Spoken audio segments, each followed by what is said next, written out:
महाराज तुम्ही लावले पक्क, पण ह्याच्यातलं मला ताल सूर काय करणार बरं. हा तुम्ही जे लावलंय ते तुमचा काय लागेल मला ह्याच्यात ताल करणार सुरू कर. कारण ही जी सेवा आहे सर, आता मी पहिले वेळी जे अष्टक म्हटलं, आता आमच्या गावाकडं निवृत्तीनाथ महाराज तुम्ही बॅनरवर लावली गावाकडं, त्यांच्या आशीर्वादामुळे मी या ठिकाणी उभा आहे बरं का. आणि जास्त मार्गदर्शन म्हटलं तर वंचक महाराज यांचं आहे. वेळोवेळी सहकार्य करणं, प्रत्येक गोष्ट समजून सांगणं, ह्याच्यातलं काहीच कळत नाही महाराज मला. लय कळणार, काल कळणार, काय कळणार. आता तुम्ही कसं आहे, पहिला दिवस आहे ह्या समोर मिठाला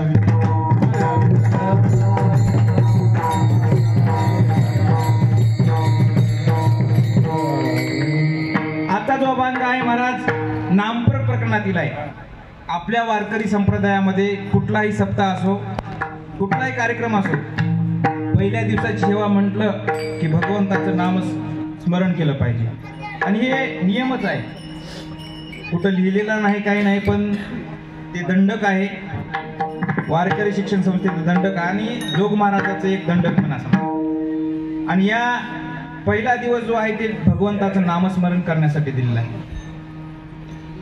मग तुकाराम महाराजांनी या भागामध्ये सांगितलं, नामस्मरण करा, भगवंताचं नाम घ्या.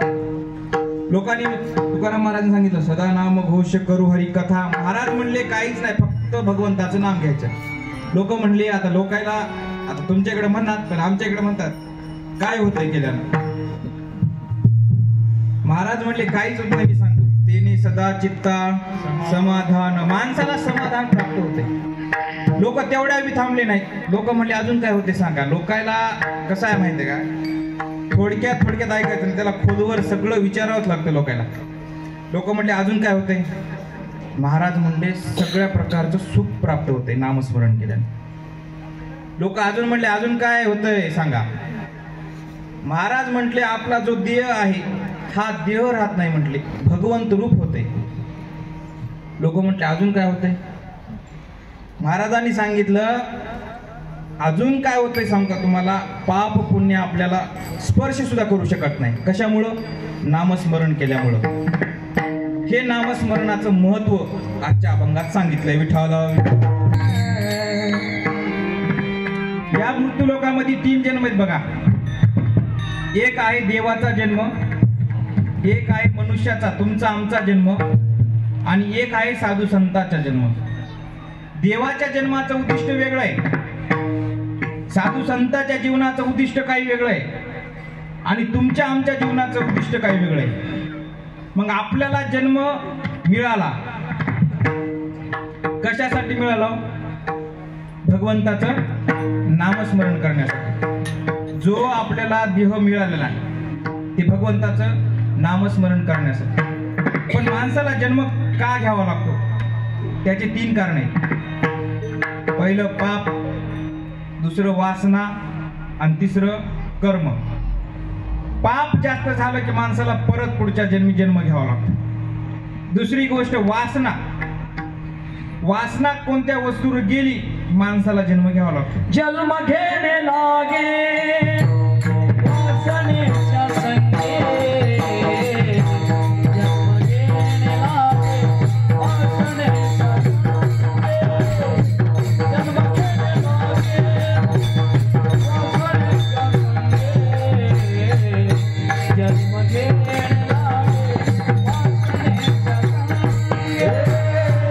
घेणे लागे वासनेच्या संगे.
घेणी लागे वाचनेच्या संगे तेची होय अंगे हरिरूप. वासनेमुळे माणसाला जन्म घ्यावा लागतो. आणि तिसरं आहे कर्म. माणसाचं कर्म बिघडलं की जन्म घ्यावा लागतो. केले कर्म झाले त्याची भोगा आले उपजले मेले ऐसे किती. किती येतात आणि किती जातात त्याचा काही अंत नाही पार नाही. पण कर्म केलं चांगलं करा चांगलं फळ भेटते, वाईट करा वाईट फळ भेटते. मग आपल्याला जो जन्म मिळालाय महाराज कशासाठी मिळालाय? भगवंताचं नामस्मरण करण्यासाठी. पण काय झालंय माणसाला या संसारानं त्या देवाच्या जवळच येऊ देत नाही आपल्याला. एवढं काय संसार बिघडून टाकतो बघा माणसाला. संसारामुळं काय काय झालं हे बघा. माणसाला संधीचं सोनं करताच येत नाही. एवढं आयुष्य दिलंय देवानं, पण काळ वाया घालवला. काहीतरी समजा दुसऱ्याचे कुटाणे करून काळ वाया घालवला. ह्याच्यामध्ये सगळा माणूस गुंतलेला आहे. महाभारतातली एक प्रसंग आहे बघा. हस्तिनापूरचा राजा होता धृतराष्ट्र. दोन्ही डोळ्यानं अंध असणारा. एवढा श्रीमंत होता पण त्यानं अख्खा काळ वाया घालवला. बर त्यानं घातला तर घातला. त्याचे पोरं होते 100 पोरानं सुद्धा काळ वाया घालवला. पण त्याच्या भावाचेच पहा पांडव, त्यांनी काळ वाया घालवलं ना. काळाचं सोनं केलं. जो मिळालेलं आयुष्य होतं त्याचं सोनं केलं, भगवंताला प्राप्त करून घेतलं. असा प्रसंग आहे ज्या वेळेस पांडव आणि जे 100चे पुत्र होते दुर्योधन आणि दुःशासन हे दूध खेळायला बसले.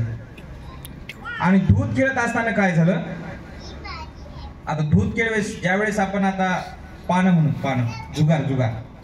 आता जुगार खेळत असल्यावर काहीतरी दावावं लावावं लागतं. आता सध्याच्या काळात पैसा लावतो, पण पहिलं सोनं वगैरे असायचं.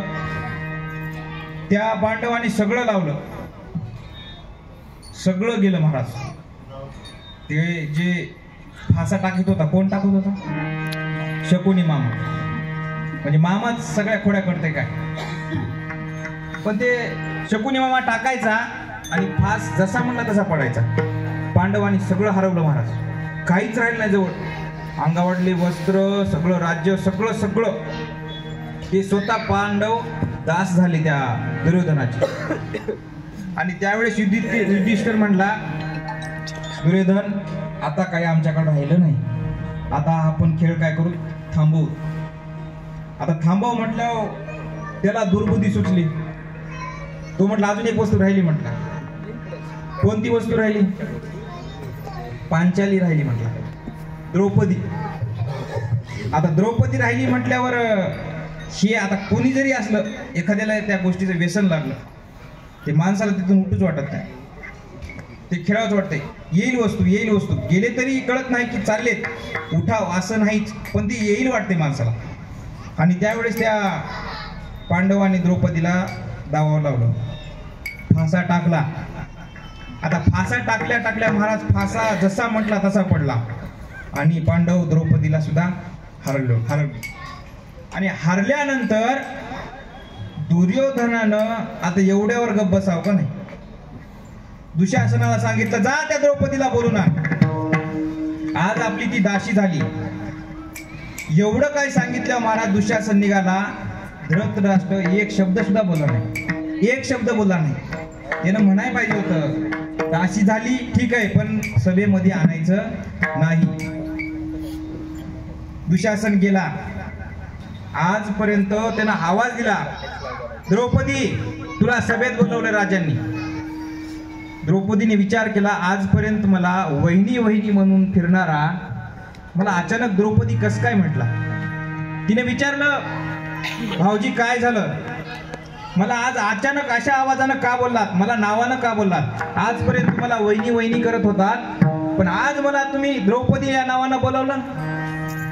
तुम्हाला सांगतो म्हटलं, आज पांडव आमचे सगळे दास झालेत आणि त्यामध्ये तुम्ही सुद्धा दासी झाल्यात. आणि तुम्हाला काय केलंय? सभेमध्ये बोलवलंय. द्रौपदी यायला तयार नाही झाली. द्रौपदी येत नाही म्हटली आणि त्यावेळेस द्रौपदी येत नाही म्हटल्यानं त्यानं ओढत भर सभेमध्ये आणलं. आता भर सभेमध्ये आणल्यावर तिनं काय केलं, म्हटली महाराज ही काय प्रथा आहे, घरातल्या सुनेला तुम्ही दरबारात आणता. धृतराष्ट्र एक शब्द बोलला नाही, एक शब्द बोलला नाही. आता एवढ्यावर राहिलं नाही, त्या दुर्योधनानं तिला निर्वस्त्र करण्याचं सांगितलं आणि दुःशासन साडी ओढायला लागला. साडी ओढत असताना महाराज तिनं धृतराष्ट्राला विनंती केली, त्यानं ऐकलं नाही. पांडवांना विनंती केली, तिच्या सहाय्याला कोणी आलं नाही. कर्णाला विनंती केली, तिच्या सहाय्याला कर्ण आला नाही. द्रोणाचार्यांना विनंती केली, ते पण सहाय्याला आले नाही. जे भीष्म होता त्यांना विनंती केली, ते सुद्धा सहाय्याला आले नाही. शेवटी द्रौपदीनं भगवंताला आवाज दिला, जळे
देवा कुठं राहिलास? भगवंत साडी रूपाने आले महाराज. 1 तास झाला, अर्धा तास, पाऊण तास, 2 तास, 3 तास झाले, साडी काय करणार. दुःशासन कंठाळून गेला महाराज. सांगायचं एवढंच ह्याच्यामध्ये, काळ वाया घालवला त्यांनी. असा काळ वाया घालवला, असे 100 मेले.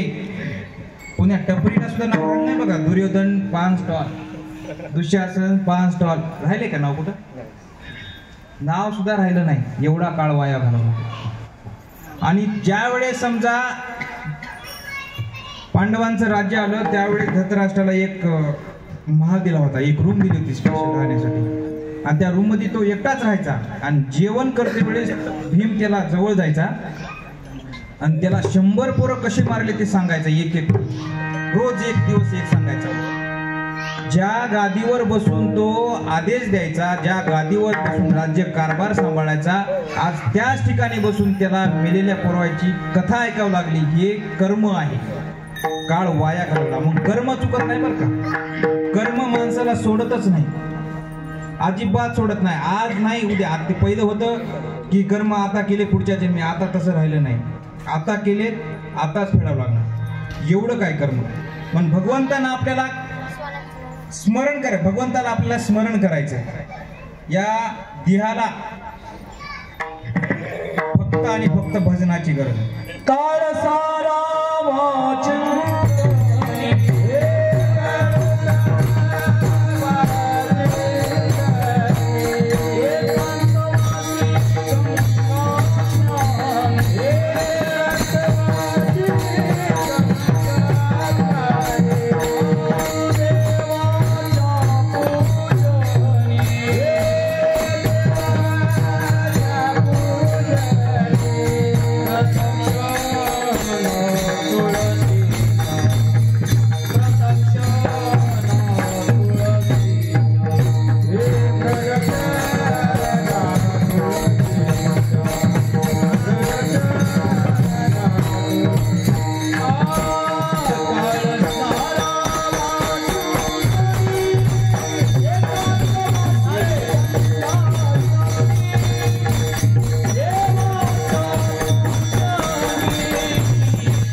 सारावा चिंतने. एवढं जरी केलं, आता तेवढं जरी होईना, आता ते एवढं राहिलंय. देवाचं मंदिर दिसलं, चपल पायात, देवाच्या दारी उभा क्षण सुद्धा लागत, चपल पायातच असं करत निघाले. असं काय होऊन गेलं. पण माणसाला कर्म सुटत नाही बघा. कर्मच सांगतो तुम्हाला, कर्म आज केलं तर उद्या भोगावंच लागणार आहे. एका कंपनीचा बॉस होता. त्या बॉसनं काय केलं, मॅनेजरच्या थोबाडीत मारलं. आता मॅनेजरच्या थोबाडीत मारल्यावर, जाडे महाराज तुम्ही काम करता कंपनीत, म्हणजे ड्युटीला करता. समजा एखाद्या वेळेस समजा साहेबांना मारली चापट, आता राग भरपूर येतोय, त्याला मारावं वाटतंय पण पर्याय नाही. मारावं तर ड्युटीहून काढून टाकतो. त्यानं राग सहन केला. त्या मॅनेजरनं घरी आला. आता घरी आल्यावर त्याला राग परत आला. मग ते राग काढला कोणावर, बायकोवर. म्हणजे राग काढण्याची मशीन म्हणजे बायकोवर राग काढला. बायकोला भरपूर राग आला. इतका राग आला तिला मारा वाटला पण मारता येत नाही. तिनं राग तसाच कंट्रोल केला. मोठं पोरग होतं घरात, राग मोठ्या पोरा पडला. मोठ्या पोराला चापट मारली. आता मोठ्या पोराला राग आला, तिनं काय केलं, बारक्या पोराला मारलं. आता बारक्या पोराला मारायला कोणीच नाही ना. बॉसनं मारलं मॅनेजरला, मॅनेजरनं बायकोला. आता बायकोला राग शांत व्हावं म्हणून तिनं मोठ्या पोराला मारलं, आणि मोठ्या पोराचा राग शांत व्हावं म्हणून तिनं बारक्या भावाला मारलं. आता बारक्या भावाला मारायला कोणीच नाही ना. तनफन करत घराच्या बाहेर आलं. दारात बसलं होतं कुत्रं, त्यानं कुत्र्याला लाथ मारलं. पण हाय का काय घेणं देणं काय, म्हणजे कुत्र्याला काय केलं होतं का, काहीच नाही. बॉसनं मारलं मॅनेजरला, मॅनेजरनं मारलं बायकोला, बायकोनं मारलं मोठ्या पोराला, मोठ्या पोरानं मारलं बारक्या पोराला. आता बारक्या पोरानं मारलं कुत्र्याला, पण कुत्र जाऊन एका माणसाला चावलं. आता काय देणं घेणं आहे काय. पण कुत्र ज्या माणसाला जाऊन चावलं तो होता मॅनेजरच्या थोबाडीत मारला बॉस. कर्म केलं तेच भोगावा. असं कर्म माणसाला फिरून तिथंच येतं. पहिला काळ होता की आज केलं म्हणजे पुढच्या जन्मी, आता तसं राहिलं नाही. आज केलं म्हणजे उद्या भोगावं लागणार आहे. एवढं काय कर्म वाईट. तुम्हाला अजून एकदा सोपं सांगतो. उन्हाळ्याचे दिवस होते आणि एक माणूस असाच रस्त्यावर चालला होता. आणि चालत असताना त्याला वाटेत एक आंबराई दिसली, आंब्याची बाग दिसली. आंबा पाहिला डोळ्यानं, पण आवडला कशाला, मनाला. आता मनाला आवडून आणि डोळ्यानं पाहून फायदा नाही ना. मग मनानं बुद्धीला इशारा केला आणि बुद्धीनं पायाला इशारा केला. पायानं ते आंबराईपर्यंत नेलं. बरं, आता मनाला आवडून फायदा नाही, डोळ्यानं पाहून फायदा नाही, आणि पायाने तिथे जाऊन फायदा नाही. तोंड तोडला कशाने? हाताने. पण हाताने तोडून काय फायदा आहे का? खाल्ला कशाने? तोंडाने. बरं तोंडाने खाऊन काय फायदा आहे? चव कशाला आली? बरं चव जिभेला येऊन काय फायदा आहे का? भरलं काय? बरं आता पोट भरून काय पोट भरून काय फायदा आहे का? शांती कशी झाली? मनाची. आंबा पाहिला डोळ्यांनी, आवडला मनाला, तिथपर्यंत नेलं पायानी, तोडला हातानी, खाल्ला तोंडानी, चव आली जिभेला, भरलं पोट, मनाची शांती झाली. आंबराईचा मालक आला, बदा बदा मारलं. पाटील. पाटील. बर पाटीने जरी मार खाल्ला तर अश्रू कशातून आले? पाहिलं कोण होतं? एवढं कर्म आहे. विठाल विठाल.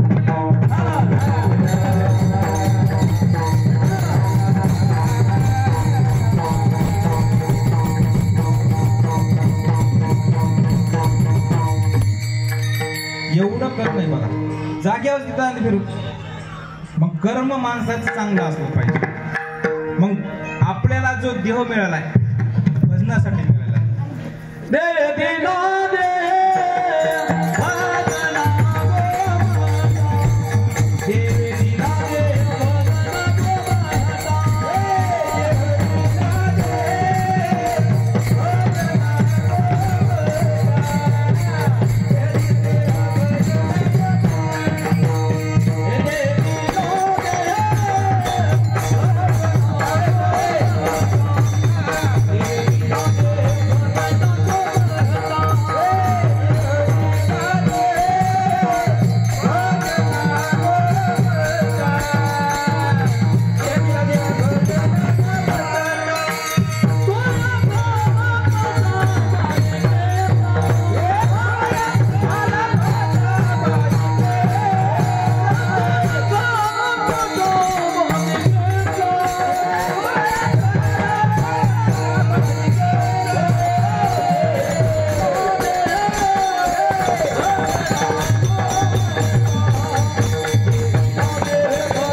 दिला देव भजना गोमटा तो या झाला फाटा बाधिकेचा.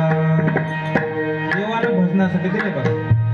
पण जन्माला आलं ना भजन तरी किमान करावं माणसानं.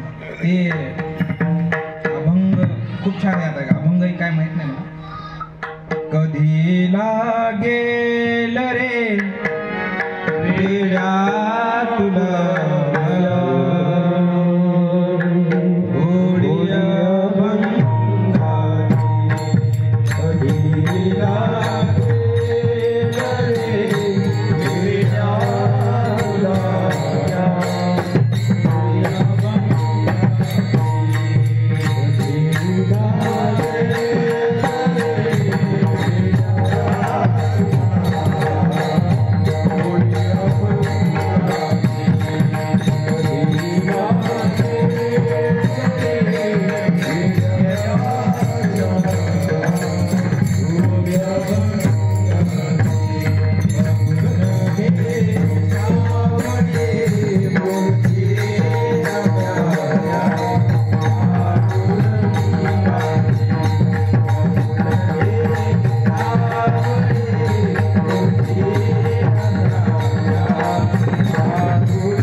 माणसाला याची गोडी लागली पाहिजे.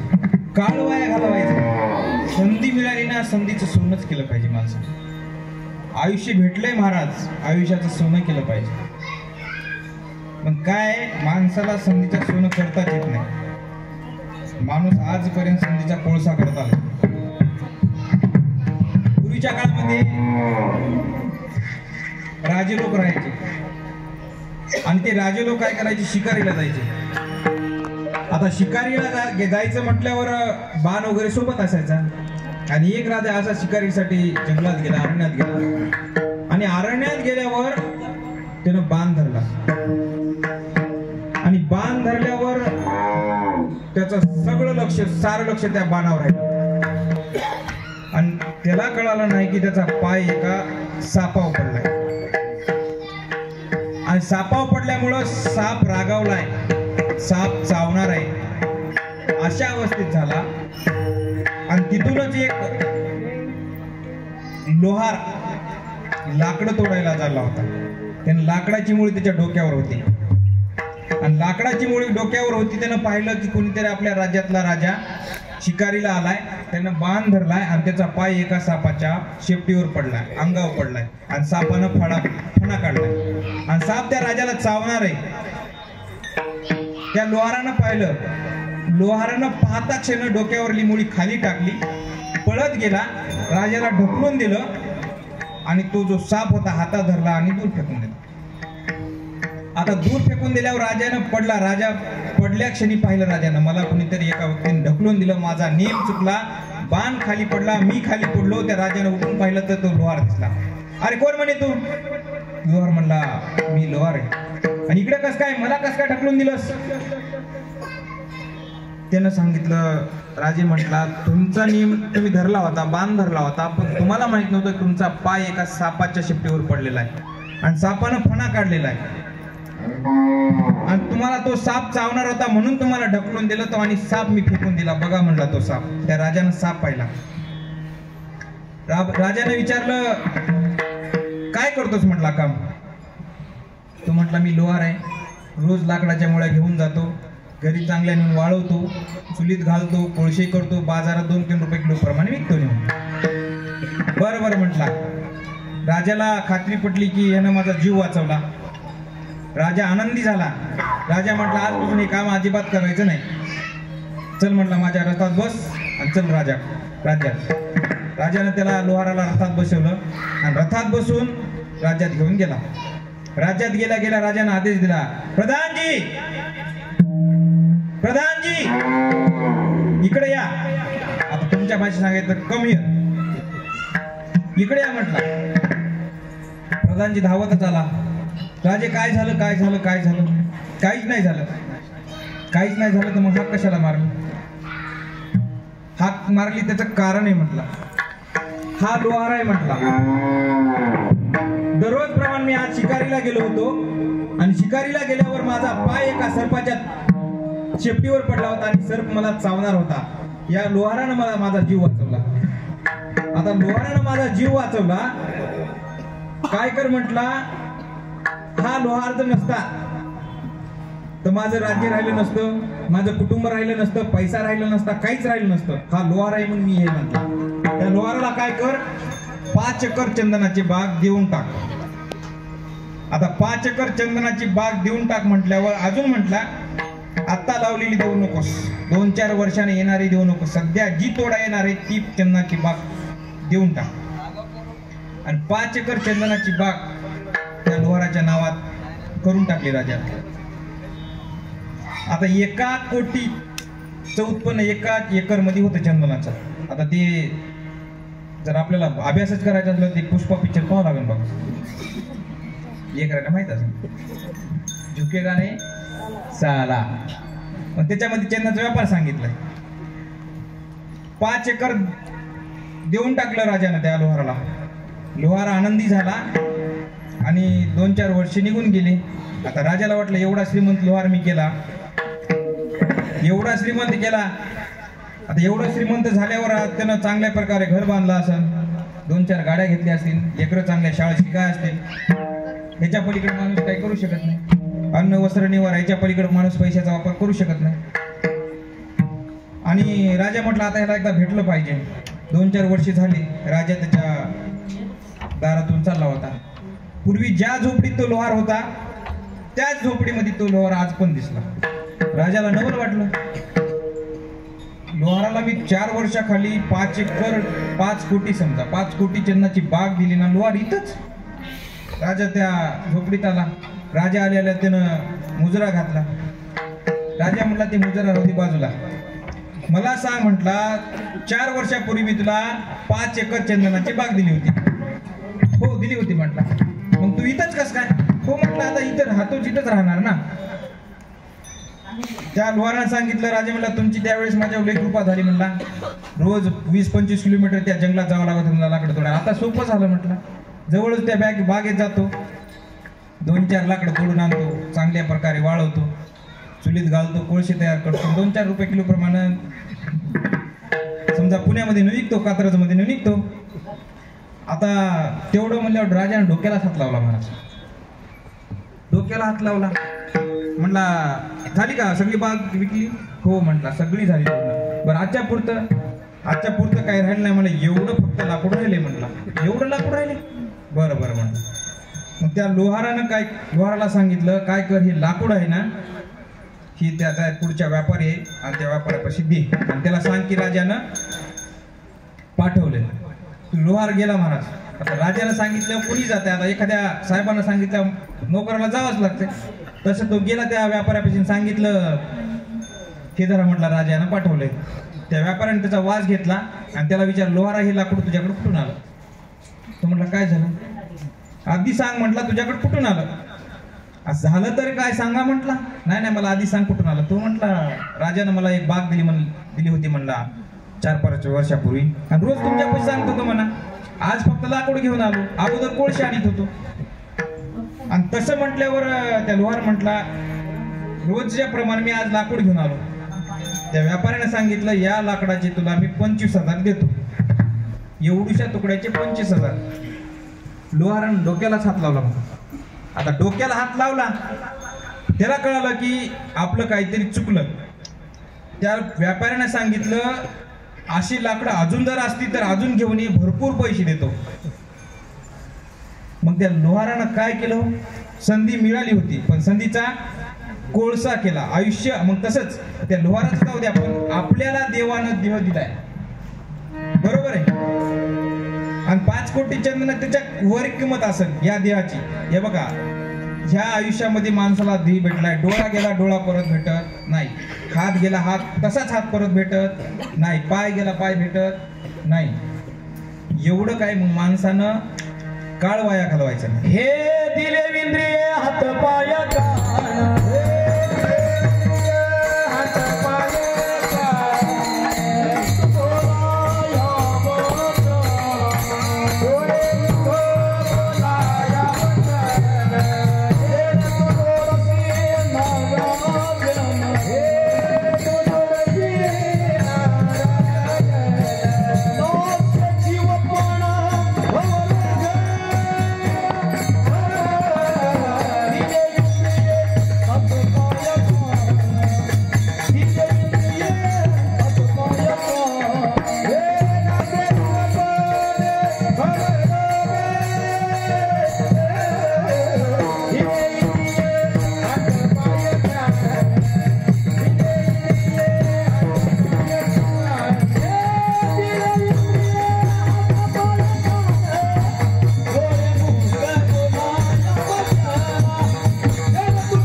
पाय कान डोळे मुख बोलाया वचन, एवढं दिलंय देवानं आपल्याला. मग ते भजनासाठी दिले महाराज. म्हणून काळ वाया घालवायचं नाही. लहानपण नावाची संधी महाराज संस्कार दिले पाहिजे. तेव्हा काही लेकरं बघा किती छान असतात. तुमच्यासोबत मला नाच वाटायला पण नाचता आहे ना वय निघून गेल्यावर तसं नसतंय. आता आम्हाला नाचता जमाना, हे लेकराला किती नाचतं म्हणलं नाचता येते. आता हिला नाचाय म्हणता नाचता येते का? नाही नाचताय. ते संधी माणसाची भेटत आहे. लहानपण नावाची संधी आहे, संस्कार केले पाहिजेत. तरुणपण नावाची संधी आहे, त्याग केला पाहिजे. म्हातारपण नावाची संधी आहे, भजन केलं पाहिजे. पण म्हातारपणीच माणसाला संसार करू वाटतं जास्त, तरुणपणात कमी. ते पोरग म्हणलं माझ्या हातात कारभार देत नाही, मजाच हातात राहू दे म्हणते. तसं आहे. म्हणून संधी मिळाली ना, संधीचं सोनं केलं पाहिजे माणसं. मग देवाचं जन्म घेण्याचं उद्दिष्ट एक आहे महाराज. कशासाठी ते भगवंत अवतार घेतात? धर्म रक्षा वया अवतार घेसी आपुल्या पाळीसी भक्त. धर्माचं रक्षण करण्यासाठी, साधू संतांचं रक्षण करण्यासाठी भगवंत अवतार घेतात. तुमचा आमचा जन्म कशासाठी आहे? जे आपलं सोयीत आहे. कशामध्ये सोयीत आहे? भगवंताच्या नामस्मरणात. ते आपण केलं पाहिजे. पण साधू संतांचं सोयीत कशात आहे? साधू संतांचं सोयीत कशामध्ये आहे? तेच महाराज अभंगाच्या पहिल्या चरणात सांगतात. सदा नाम घोष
सदा नाम घोष करू हरी कथा तिने सदा चित्ता समाधान.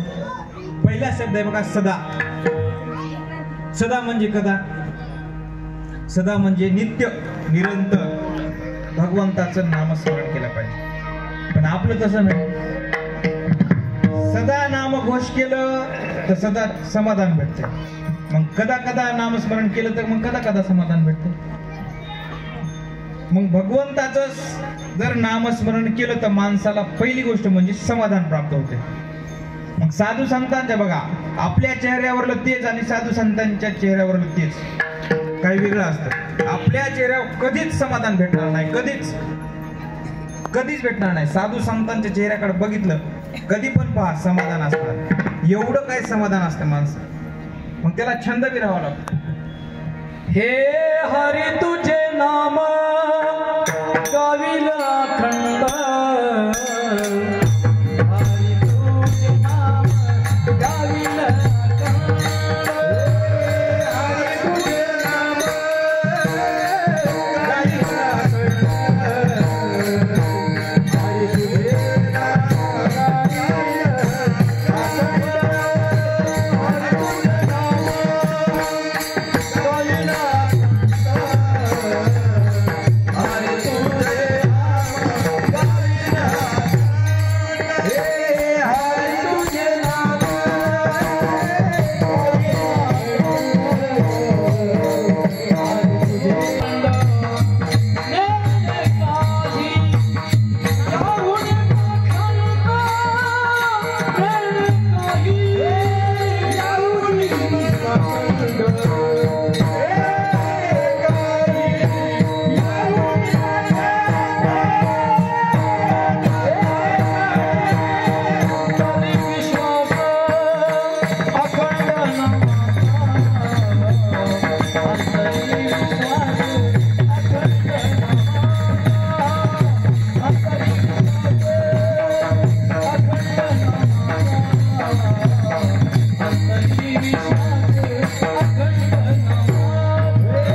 महाराजाच्या जीवनात त्या गोष्टी घडल्या बरं का.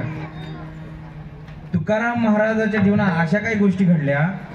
तुकाराम महाराज ज्यावेळेस 2 नंबरच्या अमंगळ विधीला गेले तरी त्यांचं नामस्मरण चालू होतं. आता नामस्मरण चालू असल्यावर गावात काही लोक असतात बघा, खोड्या करणार, त्याला पटलंच नाही त्या गोष्टी. तुकाराम महाराज घरी आले की तुकाराम महाराजाच्या घराला गेले. घरी गेले, महाराज तुम्ही तुकाराम महाराज का? हो मी तुकाराम महाराज. बरं तुम्ही भजन करता का? हो मी भजन करतो. तुम्ही देवाचं नामस्मरण करता का? हो देवाचं नामस्मरण करतो. मग तुम्हाला कळत नाही? काय झालं सांगा. तुम्हाला लाज वाटत नाही? अहो झालं तरी काय सांगा. तुम्ही सकाळची प्रातःविधीला अमंगळ ठिकाणी भगवंताचं नामस्मरण करता, तुम्हाला लाज वाटत नाही? लाज वाटते हो म्हटला, पण ते आवरतच नाही म्हटला, आपोआपच निघून जाते. छंद या नामाचा घेतला, छंद या नामाचा छंद या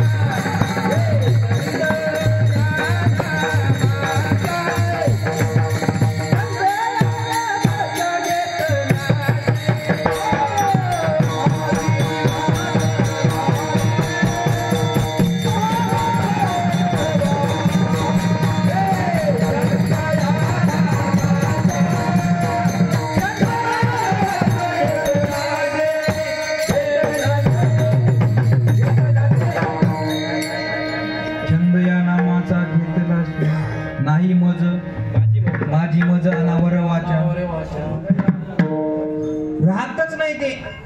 पण तुम्ही सांगताय ना मी नावच घेत नाही, त्या ठिकाणी नाव घेणार नाही. एवढं सांगितलं आणि लोक निघून गेले. दुसऱ्या दिवशी त्याच ठिकाणी तुकाराम महाराजांचं नाव सुरू झालं, नामस्मरण सुरू झालं. श्री विठ्ठल जय जय विठ्ठल, श्री विठ्ठल जय जय विठ्ठल, सारखं नामस्मरण सुरू झालं. लोकांनी पाहिलं, लोक म्हणले हे आता आपल्याला काय ऐकत नाही, आपण त्याला सांगून फायदा नाही. महाराजांनी किती सांगितलं आम्हाला झोप आल्याशिवाय राहत नाही, म्हणजे येतेच. पण ते लोक म्हटले आता इथं सांगून फायदा नाही, आपण कुठे गेलो पाहिजे? रामेश्वर भट्टाकडे गेले रामेश्वर भट्टाकडे. महाराज अहो ते देहूचे तुकोबा बर चांगल्या ठिकाणी नामस्मरण केले वेगळी गोष्ट आहे, पण अमंगल ठिकाणी नाव घेतात, त्यांना तुम्ही काहीतरी सांगा. सांगा म्हटल्यावर त्या रामेश्वर भट्टाला राग आला. महाराज रामेश्वर भट्टानं दंड हातात घेतला, निघाले देहूकडे. आणि निघाल्या महाराज तुकाराम महाराजांच्या दारात उभं टाकले. तुकाराम महाराजांनी पाहिलं, तुकाराम महाराजांनी रामकृष्ण हरी घातला, या या म्हटला. एवढे साधू संत आमच्या दारात आले म्हटला. तुकाराम महाराजांना घुंगडी टाकली बसायला, बसवलं. बर काय काम काढलं म्हटले, आम्ही जे ऐकतो ते खरंय का? काय झालं सांगा तरी. तुम्ही सकाळच्या प्रातःविधीच्या अमंगळ ठिकाणी भगवंताचं नामस्मरण करता, लोकांनी गावातल्या सांगितलं तरी ऐकत नाहीत, तुम्हाला कळत नाही का? कळतंय म्हटला, पण आता तुम्ही साधू एवढे साधू संत सांगायले, उद्यापासून नाही घेणार. खरंच का? नाही नाही अजिबात घेणार नाही. रामेश्वर भट्ट निघून गेले. दुसरा दिवस उजाडला. तुकाराम महाराज गेले, नामस्मरण सुरू झालं. श्री विठ्ठल जय जय विठ्ठल, श्री विठ्ठल जय जय विठ्ठल. रामेश्वर भट्टांनी पाहिलं, पाहता क्षणी तुकाराम महाराजांजवळ गेली. लाज वाटली पाहिजे म्हटले तुम्हाला, अमंगल ठिकाणी नाव घेता. तुकाराम महाराज म्हटले काय करू म्हटले सांगा. ऐकतच नाही, माझ्या हातात काहीच राहिले, आपोआपच निघून जाते म्हणले वाणी. रामेश्वर भट्टानं काय केलं, तुकाराम महाराजाची जीभ 2 बोटात धरली. आता जीभ धरल्यावर कोणाला बोलता येते? बोलता येत नाही. आता बोलून दाखवा म्हणे. लय म्हणत होते आपोआप निघते. हे रंगलाया रंगा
रंगलाया रंगे तुका विठ्ठल सर्वांगी. त्यानं जीभ धरल्या महाराज काय झालं, करंट लागल्यासारखं झालं त्याला. आणि त्याच्या केसातून रोमातून विठ्ठल विठ्ठल नाव यायला झालं. आता विठ्ठल विठ्ठल नाव सारखं झालं. ते म्हटलं मी तर बोलत नाही, म्हणजे असं कसं काय झालं, म्हणजे अंगातून कसं काय विठ्ठल विठ्ठल नाव यायले. तुकाराम महाराजांनी सांगितलं एवढं काय अवघड झालं नाही, एवढं झालंय म्हटलं पिन खुपशिल्यामुळे सप्लाय आलाय मला ते अंगात, बाकी काहीच झालं नाही. मग एवढं काहीतरी चिंतन असलं पाहिजे सदा, नामघोष भगवंताचं निरंतर नामघोष असलं पाहिजे.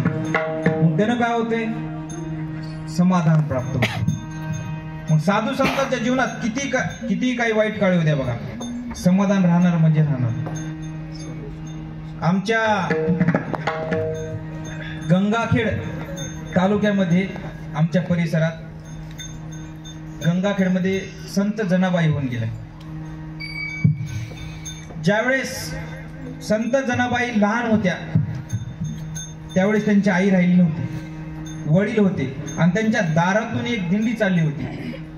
आता दिंडी जात असताना जना दारामध्ये थांबली होती आणि तिने विचारलं, बाबा म्हटली दिंडी कुठे चालली. त्यांनी सांगितलं ही दिंडी चालली पंढरपूरला. बरोबर मला या दिंडी सोबत जायचं. आता कोणतीही मुलगी असू द्या, सगळ्यात जास्त जर जीव असेल मुलीवर कुणाचा तर बापाचा असतो. माईचा अजिबात मुलीवर जीव नसते. माईचा लेकावर जीव असतो, बापाचा लेकीवर जीव असतो. एवढं काय बाप मुलीनं म्हटल्या बाप निघाला. आपण जसं वारीला जातो तसं त्यांनी जे काय पसारा असते ते घेतला आणि दिंडीला निघाले. आता दिंडीला जय हरी करत करत पंढरपुरामध्ये आले. चंद्रभागेचं स्नान केलं आणि दर्शन बारीला लागले. सगळे देवाचं दर्शन घेत जनाबाई त्या विठ्ठलाच्या समोर आली. भगवंताला डोळे भरून पाहिल्यावर देवाचं दर्शन घेतलं आणि तिने म्हटली, बाबा म्हटली हेच आहेत का पांडुरंग. हो हेच आहेत पांडुरंग. हाच आहे का विश्वाचा मालक. हो हाच आहे विश्वाचा मालक. हे वारकरी येतात ह्याच्याच भेटीला. हो हो ह्याच्याच भेटीला येतात. मग बाबा काय करा आता मला देवाला पाहायचंय. झालं पाहणं, चल आता. नाही बाबा आता तुम्ही घराकडे जा, मी घराकडे येणार नाही म्हटल्यावर थांबली तिथंच. आता बापानं काय काय करणार आहे बाबा बघा. नाही म्हटल्यावर कोण. बाप एक दिवस थांबला, जना चल, येणार नाही. दुसरा दिवस थांबला, जना चल, येणार नाही. तिसरा दिवस थांबला, जना चल, येणार नाही. अगं राहशील कुठं? मंदिरात. खाशील कुठं? मंदिरात. झोपशील कुठं? मंदिरात. सगळं काही मंदिरात. आणि कशाला थांबलेस? देवाला पाहायला थांबले. एवढं झालं. बापानं काय केलं? एका साधूच्या हातामध्ये तिचा हात दिला आणि वडील तिचे गावाकडे निघून गेले. त्या साधूचं नाव होतं बघा संत नामदेव. आणि सगळं संध्याकाळ झाली, मंदिर बंद केलं आणि त्यांनी पाहिलं की आपल्या हातात कुणाचा तरी हात आहे, कुण्या तरी मुलीचा हात आहे. त्यांनी विचारलं, बाबा गावाकडे गेले, तू एकटीच राहिलीस, आई लहानपणीच गेली, आता तू कुठं राहणार? ती म्हटली, माझ्या बाबांनी तुमच्या हातात हात दिलाय, आता तुम्ही जिथं राहायचा तिथं राहणार. चल म्हटलं. घरी आणलं. जना झोपी गेली. झोपी गेल्या 3 वाजता उठली, आंघोळ वगैरे केली आणि जना निघाली. जनाला मागून आवाज आला, जना कुठं? मंदिरात. देव पाहायला. अगं आपल्या घरात 14 माणसं आहेत. 14 माणसाचा स्वयंपाक करावा लागतो, दळण दळावं लागतं. आता गिरणी आहे, पहिलं ते जातो होतं, दळावं लागतं. आता 14 माणसाचा स्वयंपाक जर म्हटलं तर 2-4 घंटे दळायला लागतील समजा. जना लागली दळायला. जात्याच्या मुखी घाली ते ग मोत्याचे दाणे. जात्याच्या मुखी घाली ते मोत्याचे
जात्याच्या मुठी घालते ग मोत्याचे दाणे, तुझ्या कृपेने मला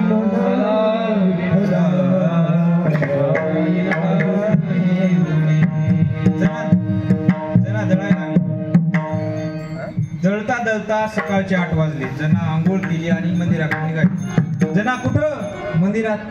अगं दळण झाल्यावर स्वयंपाक करावं लागतं, माहिती आहे ना तुला. जना लागली स्वयंपाकाला. स्वयंपाक करता करता 11 वाजले. स्वयंपाक झाला. जना निघाली मंदिराकडं. मंदिराकडे निघाल्या आवाज आला, जना कुठं?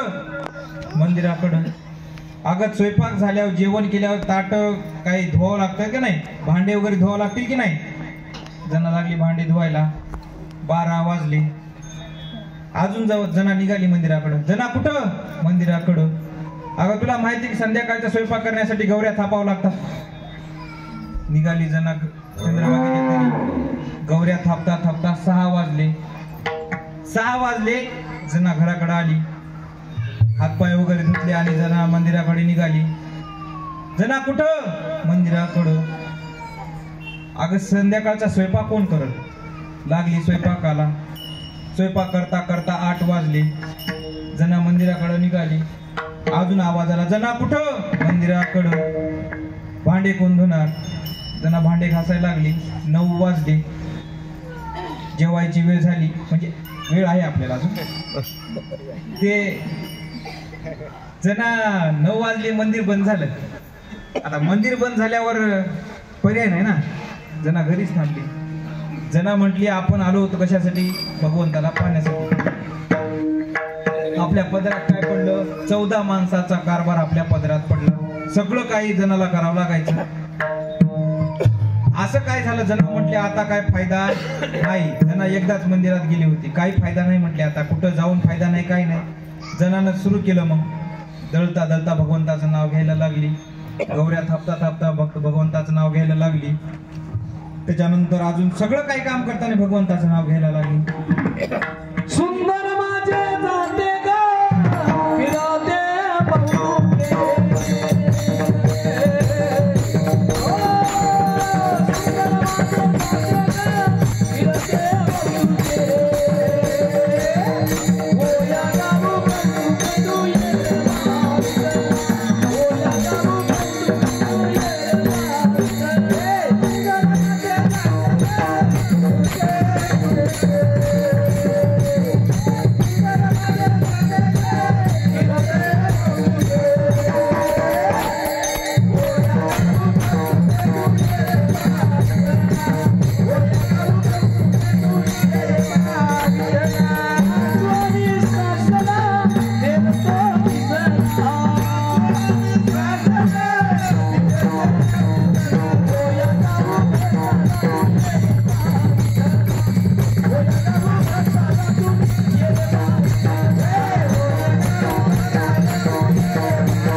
सगळं काय करता, प्रत्येक काम करताना मला ती नाव घ्यायला लागली.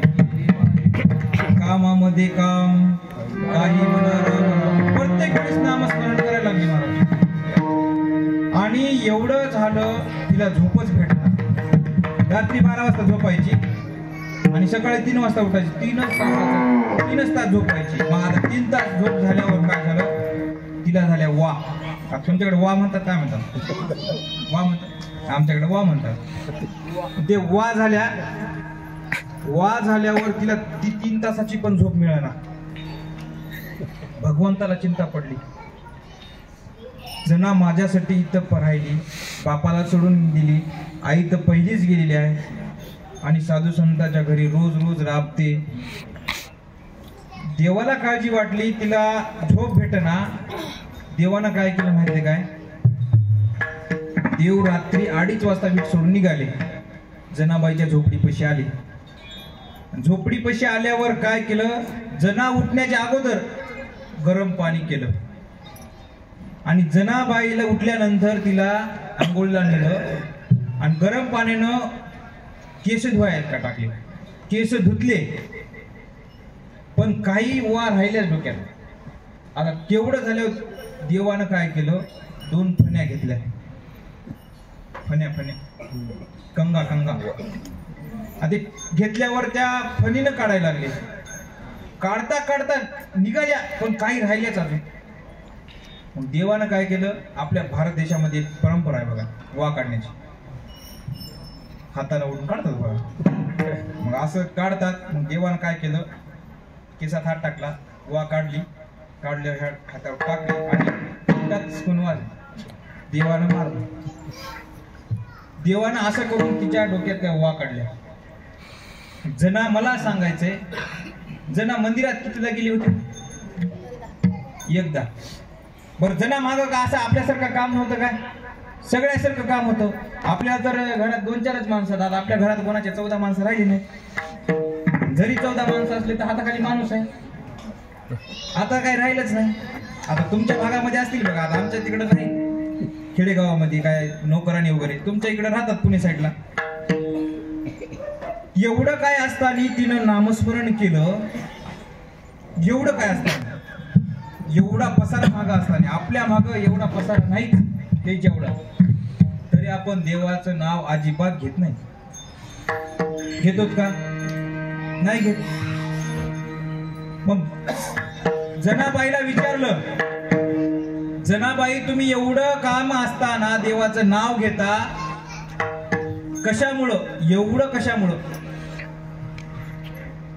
कशामुळं सांगितलं जनाबाने सांगितलं आम्ही फक्त भगवंताचं नाव घेतो बाकी काही करत नाही कोण्या तीर्थाला जात नाहीत कुठंच जात नाहीत फक्त भगवंताचं नाव घेतो कशा हो सदा नाम घोषा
समाधान प्राप्त मग जनाबाई अजून काय मिळतं तेच अभंगाच्या दुसऱ्या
सर्व सुख ल्यालो सर्व अलंकार आनंदे निर्भर डुल्लत सु भगवंताचं नामस्मरण केल्यामुळं सुख प्राप्त होतं.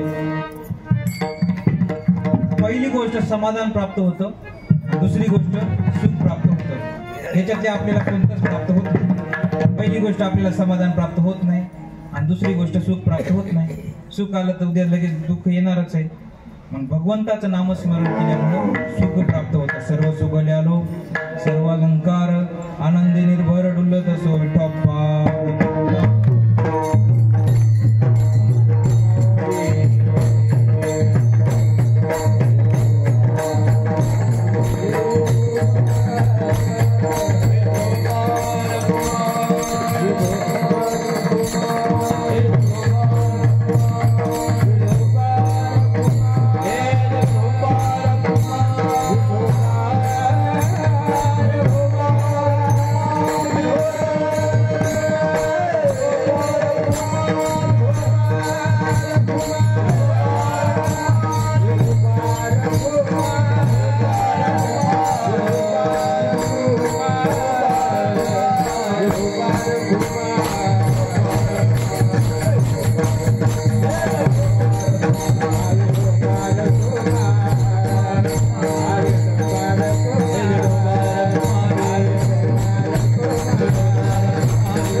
मिळतो एवढंच आहे, पण माणसाला आनंद मिळणार कुठे?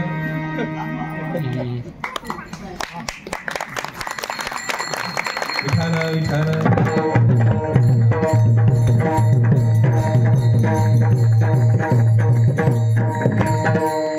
हे संस्कार आहेत बघ. मी आता मगाशी आलो होतो त्यावेळेस दोन चार लेकरं इथे नाचत होते. हे संस्कार आहेत. माणसाने इथं नाचलं पाहिजे, पण आपले पोर इथं नाचणार. पाटलाचा तुमच्याकडे प्रसिद्ध आहे, आमच्याकडे तेवढं नाही, पण तुमच्याकडे प्रसिद्ध आहे. पाटलाचा असं नसतं की असं असतं, अशी धरतात ना पहिले, असं म्हणजे आता परता मोडली म्हणजे तर आता टेक्नॉलॉजी काय झालं, आता पहिल्यासारखा काळ राहिला नाही. काळ बदलला, परंपरा बदलली. जुने माणसंच राहिले नाही दादा, टोपीवाले माणसंच राहिले नाही. आता कोणाला घाल वाटायला टोपी, कोणाला धोतर घाल वाटायला, कोणाला आम्हाला धोतर घाल वाटत. आम्ही तसे चालू होते सकाळी येते. आता ते राहिले नाही. आता लहानपणी संधी द्या, संस्कार दिले पाहिजे. मग माणसाला भगवंताचं नामस्मरण केल्यानं पहिली गोष्ट समाधान प्राप्त होतं, आणि दुसरी गोष्ट सुख प्राप्त होतं. पण माणसाचं सुख कशात आहे हो? परमार्थात. सुख संसारामध्ये आहे का? आहे का? बरं, संसाराचा विचार जरी केला तरी सुख भेटत नाही. काही करा विचार, सुखच अजिबात नाही. आमच्या खेडेगावातले एक कुटुंब असंच. या संसार नगरीत बाजार भरला ग बाई, या संसार नगरीत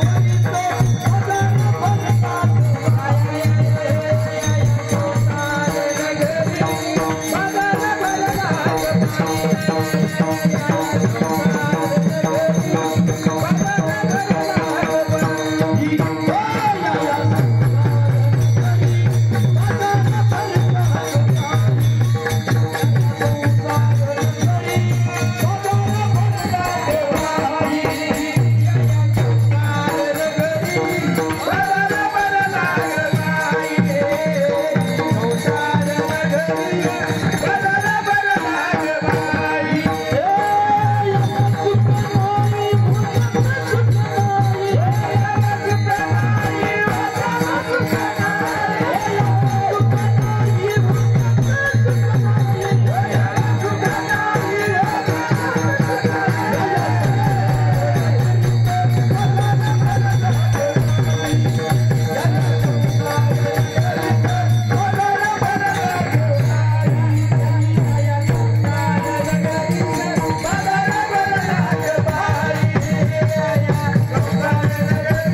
कशातच नाही संसारामध्ये. विचार जरी केला तरी सुख नाही. आमच्या खेडेगावातले कुटुंब असं पुण्याला आता पुण्याला 10 बाय 10ची खोली आम्ही 2 वर्ष राहिलो होतो पुण्यामध्ये. ते कोरोना आला की आम्ही निघून गेलो.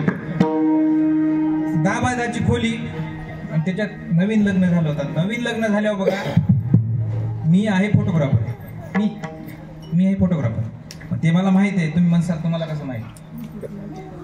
लग्न झाल्यावर पाळणं करतात बघा. तुमच्याकडे करतात पाळणं? इकडे नसते पाळणं? असते का नाही? असते. पण ते पाळणं त्या नवरदेवाला पुढं लग्न झाल्यावर तिनं आईला विचारलं हे कशासाठी असतं. ते म्हटलं आता पुढं चलून तुम्हाला लेकरू होणार आहे. म्हणजे आमच्या तिकडे कसं असतं ते पाळणात लेकरू असते बघा. आणि ते लेकरू काय ते नवरदेवाच्या हातात देतात. ते नवरदेवाच्या ते म्हणताय धर धर मला शेताला जायचं. ते नवरी म्हणते धर धरा मला स्वयंपाक करायचा. ते आमच्याकडे असं म्हणतात. तुमच्याकडे म्हणतात न म्हणतात माहित नाही म्हणतात. मग ते असं झाल्यावर ते आईला विचारते कशासाठी. ते म्हणते तुम्हाला पुढे चलून लेकरू होत आहे. लेकरू झाल्यानंतर ही पूर्वकल्पना माणसाला असायला पाहिजे किंवा असा काही व्यवहार संसार असं चालतंय. बरं म्हटलं. मग कुटुंब आलं राहायला पुण्याला. आता 10 बाय 10ची खोली म्हणल्यावर एक ती राहण्यापुरतं 1-2 कुटुंबापुरतं किती लागणार 2 माणसं. मग ते रात्री जेवण ती केलं झोपले. पण आता झोपल्यावर माणसाला विचार कोणता येईल काय सांगताय ना. त्या माणसाच्या डोक्यात विचार आला की बायकोला म्हणे होय ग म्हणे आपल्याला एक पोरग झालं तर एक पोरगी झाली तर तिला कुठं झोपवा.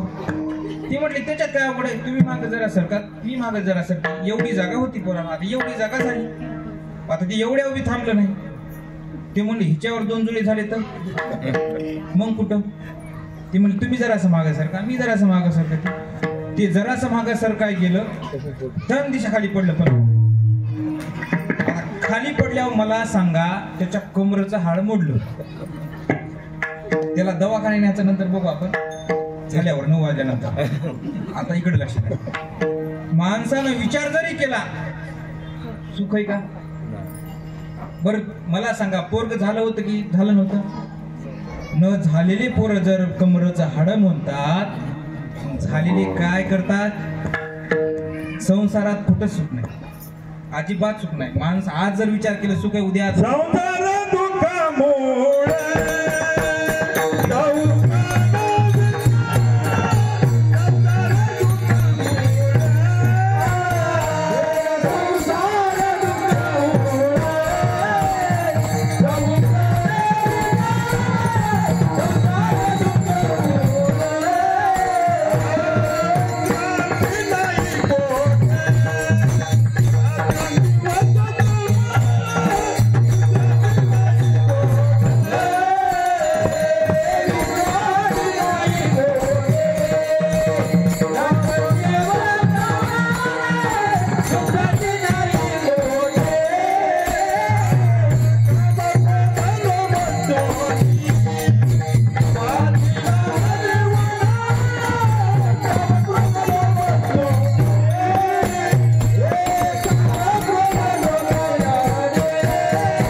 कोठे आठवची नाही भगदशा सर्व सुख दंडू सर्व आनंद निर्भर कामने आम्ही झालो अग्निरूप लागून ते पाप पुण्य